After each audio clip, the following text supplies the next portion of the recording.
Hey, to enable Face Unlock on the Samsung Galaxy A35 5G, all you have to do is just to go into the settings.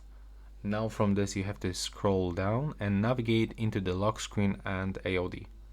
From this you have to select the screen lock type and you have to simply input your first classic screen lock method. If you don't have one, you have to actually set PIN, password or pattern. Also we can set the swipe. And from this you've got the biometrics, so you have to select the face. Now we've got the face recognition, click on the continue, and all you have to do is just to input your face straight into the circle. So like in my case, take a look.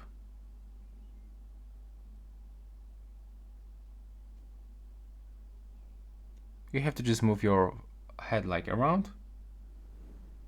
There we go, it's almost finished. And now it's actually the 100%. So face was registered, and now we can set some options, like for example stay on the lock screen until swipe. So I can recommend you to turn it off, because when your face will be recognized you will have to still make this swipe gesture. So if you don't want to do this, just get rid of this. Also we can enable or disable this require open eyes and get brighten screen.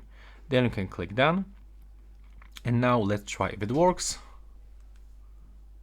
As you can see, the phone is unlocking pretty nice. So that's all for this video. Right now please subscribe.